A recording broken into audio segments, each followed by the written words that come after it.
একদিনও তো কেউ এই লয় নাই কাটিং ডিসপ্লে এই যে বেড়ারা এই জিনিসটা তৈরি করছে এটা ব্যবহার করলে কি কি রিস্ক আছে আমাদের, হ্যাঁ? আমরা যদি রাস্তা হাঁটি ডাইনে পায়ে পিছে খেয়াল করে না হাঁটলে কি রিস্ক আমাদের, যে কোনো একটা অ্যাক্সিডেন্ট করতে পারে, হ্যাঁ? এই যে কাটিং ডিসটা বানাইছে কোম্পানি, এটা ব্যবহার করলে কি কি রিস্ক এটার মধ্যে দেওয়া আছে ডিটেলস। কেউ কোনোদিন পড়ছো দেখছো, কেউ শিখাইছো যে স্যার আপনি কি, হ্যাঁ?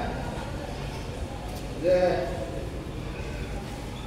অনেকে পড়তে পারে অনেকে পড়তে পারে না, যারা পড়তে না পারে তারা কি করতে হইব, প্রশ্ন করতে হইব যে স্যার এই জিনিসটা কি, বা সাথে ভাইদেরকে জিজ্ঞাসা হইব যে ভাইজান এই জিনিসটা কি, এটা তো আমি বুঝতে পারতেছি না, এটা কিসের জন্য দিচ্ছে, নিশ্চয় কোন কারণ আছে এগুলি দেওয়ার। হ্যাঁ,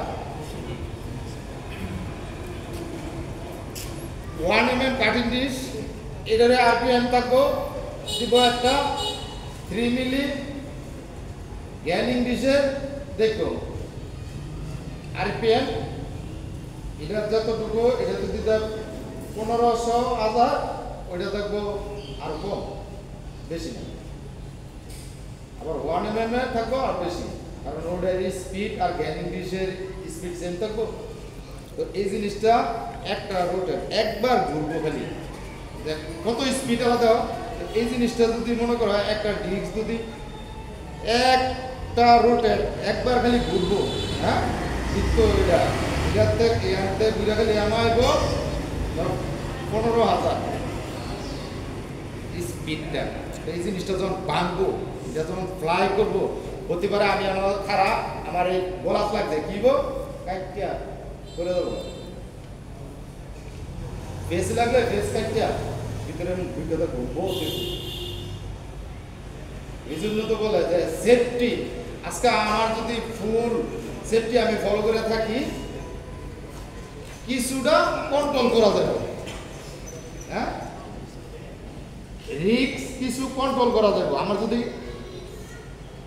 শিল ওয়েল্ডিং শিল যদি লাগাতে থাকে তো হিট করবো ওয়েল্ডিং শিলের মধ্যে, আমার ফেসে না, হ্যাঁ। আমার যদি গ্লোভস লাগানো থাকে হাতে, তো আগে গ্লোভসটা কাটবো, পরে হাত কাটবো, তাহলে কিছুটা রেডিউস হইব। কারণ আমার গ্লোভসটা কাটতে পরে আমার হাতের মধ্যে লাগতে হইব, তো মানে স্পিডটা একটু কমবো, কাটবো কম। আর যদি না থাকে যেন লাগবো। আর কাটিং ডিশের কাটা সিঁড়ি হলো